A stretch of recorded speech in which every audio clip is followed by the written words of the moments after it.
నమస్కారం మేడం. నమస్తే. మేడం చాలా మందిలో మనం చూసుకుంటే సోరియాసిస్ అనేది అధిక మోతాదులో వస్తూ ఉంటుంది.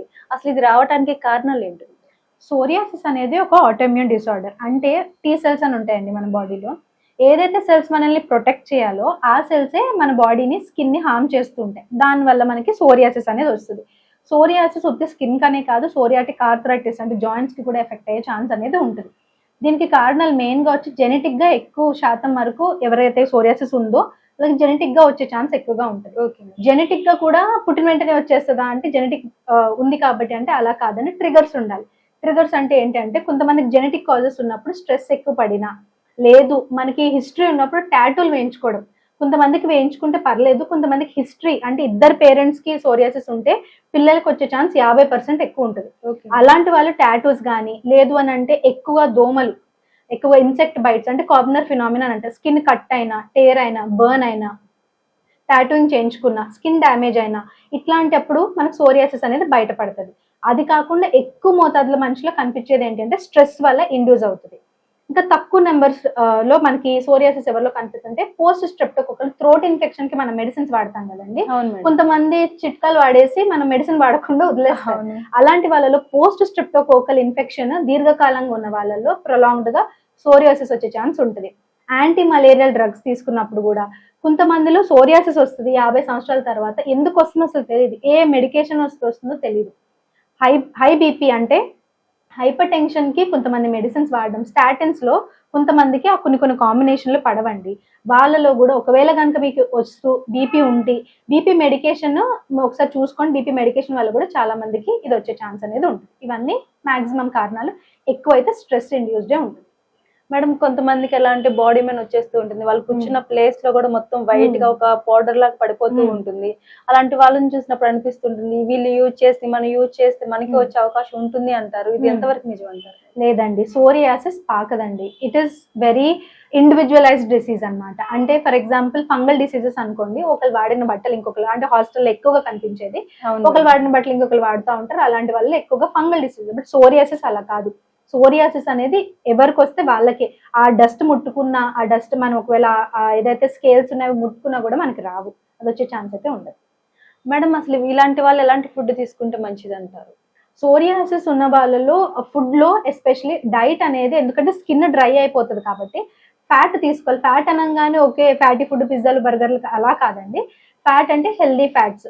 హెల్దీ ఫ్యాట్స్ అంటే ఏంటి? అవకాడోస్ తినడము, ఎగ్ విత్ యోల్క్ తినడము, దాని తర్వాత నెక్స్ట్ వచ్చేసి కొంచెం ఇంత వెరీ లెస్ అమౌంట్ లో కొంచెం గీ తాగడం. అంటే మార్నింగ్ లెగ్సిన వెంటనే సిస్టమ్ క్లీన్ అవ్వడానికి కొంచెం గీ విత్ హాట్ వాటర్ తాగడము.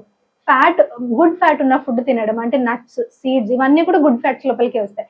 ఇవన్నీ తింటే తేమ పెరుగుతుంది ఒంటి లోపల. మొదటిది ఇమ్యూనిటీ బిల్డ్ అవుతుంది. మనం ఇమ్యూనిటీ బిల్డ్ చేసుకోవాలి. ఎలా బిల్డ్ చేసుకోవాలి? Vitamin C, D and B12 చాలా ఇంపార్టెంట్.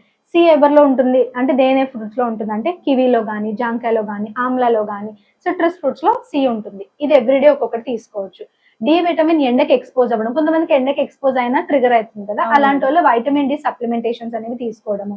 దాంతో పాటు B12 అంటే ఖచ్చితంగా B12 ఉన్న ఫుడ్స్, ఎస్పెషల్లీ B12 ఎక్కువగా ఉండేది మనకి మీట్ లో ఉంటుంది, అంటే నాన్ వెజ్ లో ఉంటుంది. లేదు ఒకవేళ వెజిటేరియన్ అయితే మాత్రం పల్సెస్ ఎక్కువగా తీసుకోవడం అంటే మంచిది.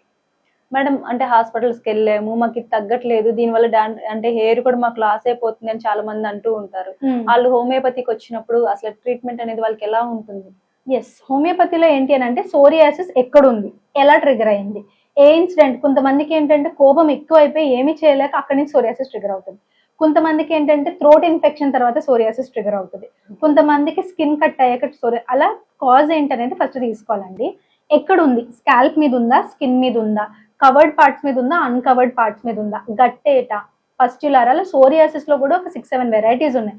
వెరైటీ ఆఫ్ సోరియాసిస్ ని బేస్ చేసుకొని ఏ పార్ట్ లో వచ్చిందనేది బేస్ చేసుకొని దురద ఉందా, బ్లీడింగ్ అవుతుందా, అంటే గోకుతున్నారు, అందరూ గోకుతారు సోరియాసిస్ ఉన్నప్పుడు.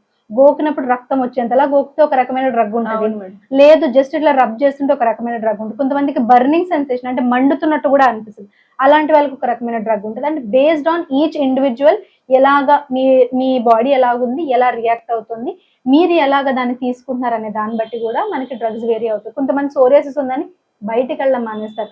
అలాంటి వాళ్ళ మెంటాలిటీ బట్టి కూడా మనకి డ్రగ్ ఇచ్చినవి చాలా మంచిగా తగ్గిన కేసెస్ కూడా ఉన్నాయి. అసలు వీళ్ళకి టెస్ట్ అనేది ఏ విధంగా చేస్తారు మేడం? సోరియాసిస్ కంటూ పెక్యులర్ టెస్ట్ అయితే ఏమీ లేవండి. యూజువల్ గా అయితే మనము స్కిన్ ఎగ్జామిన్ చేసినప్పుడు ఇది సోరియాసిస్ కాదో తెలిసిపోతుంది. ఎలాగా అంటే ఆస్పిట్స్ అండ్ సిల్వరీ స్కేల్స్ అనేవి కనిపిస్తాయి, which is the difference between eczema and psoriasis. అది కాకుండా మనం ఇంకా పెక్యులర్ గా తెలుసుకోవాలి అని అనుకుంటే మాత్రం స్కిన్ బయాప్సీ చేయించుకోవచ్చు. మేడం అంటే ఇది ఉన్న వాళ్ళు బయటికి ఇక్కడ రావడానికి ఇష్టపడరు అని చెప్పారు. అలాంటప్పుడు మనకి ఇక్కడ హోమియోపతికి వచ్చినప్పుడు అది మొత్తం పోవటానికి అవకాశం అనేది ఉంటుంది. ఎస్ ఉంటదండి. మనకి టైప్ మీరు ఏ టైప్ లో వస్తుందంటే కొంతమంది psoriasis super added with fungal infection అలా అంతవరకు తెచ్చుకుంటారు. అలా కాకుండా స్టార్టింగ్ స్టేజెస్ లో వచ్చినా ఒకవేళ ఇన్ఫెక్షన్ ఉన్నా కూడా మనకి హోమియోపతిలో మెడికేషన్ ఇవ్వడం ద్వారా స్లోగా క్లియర్ అవుట్ అనేది అయిపోతుంది. మీరు గుర్తుపెట్టుకోవాల్సింది ఏంటంటే హోమియోపతి ఫస్ట్ మెడికేషన్ వేసుకున్నప్పుడు అగ్రివేట్ అంటే దురద అవి ఎక్కువ అయ్యి 2-3 రోజులు ఉండి అక్కడి నుంచి స్లోగా తగ్గిపోతుంది, మచ్చ కూడా కనిపించదు మీకు. Okay madam. అసలు ఫస్ట్ లోనే మనకి ఇది సోరియాసిస్ అని తెలుసుకోవడానికి దానికి ఎట్లా ఉంటుంది మేడం, దాని లక్షణాలు ఎలా ఉంటాయి? సోరియాసిస్ ఉన్నప్పుడు స్కిన్ అనేది ఎర్రగా అయిపోవడము ఆ ఏరియా. తర్వాత నార్మల్ నేకెడ్ అయితే చూసినప్పుడు స్కేల్స్ ఏవైతే వస్తాయో అవి కొంచెం సిల్వరీ స్కేల్స్ లాగా కనిపిస్తాయి అన్నమాట. దాంతో పాటు స్ట్రెస్ ఇండ్యూస్డ్ ఉంటుంది. మీరు స్ట్రెస్ పడిన ప్రతిసారి ఇంకొక చోట రావడం, స్ప్రెడ్ అవ్వడం లాంటివి జరుగుతూ ఉంటాయి. ఇట్లాంటివి ఉంటే మనం సోరియాసిస్ కింద తీసుకోవచ్చు. యూజువల్ గా సోరియాసిస్, ఎగ్జిమా చాలా మంది కన్ఫ్యూజ్ అవుతారు. సో బెటర్ మీకు ఏదైనా ఒక ప్యాచ్ లాంటిది కనిపిస్తుందంటే better to consult doctor. Madam ఇప్పుడు మీరు అన్నట్టు అది మన టెన్షన్ పడటం వల్ల ఒక ప్లేస్ లో వస్తుంది, ఇంకో అట్లా బాడీ మొత్తం స్ప్రెడ్ అవడానికి అవకాశం ఉంటుంది. ఎస్ ఉంటుంది. కొంతమంది whole body psoriasis with the scalp నుంచి అరికాళ్ళ వరకు, నన్నెత్తి నుంచి అరికాళ్ళ వరకు కూడా సోరియాసిస్ వచ్చిన కేసెస్ కూడా ఉన్నాయి. అవి కూడా మంచిగా తగ్గిపోతాయి. Okay madam. మేడం ఇలా ఉన్న వాళ్ళు అంటే వేరే ప్రాంతంలో ఉంటారు, ఇక్కడికి రావాలి అనుకుంటారు, వాళ్ళు ఎలా మిమ్మల్ని కన్సల్ట్ అవ్వాలంటారు? ఒకవేళ మీరు కనుక దూరంగా ఉంటే మాకు ఫిడికస్ హోమియోపతికి ఒక నెంబర్ ఉందండి, డయల్ చేయొచ్చు. ఆన్లైన్ లో కూడా మీరు మమ్మల్ని కన్సల్ట్ అవ్వచ్చు. ఆన్లైన్ లో ఆడియో కాల్ ద్వారా కానీ వీడియో కాల్ ద్వారా కానీ కన్సల్ట్ అవ్వచ్చు. బ్రాంచెస్ కి దగ్గర ఉంటే మాత్రం దగ్గరకి ఇన్ పర్సన్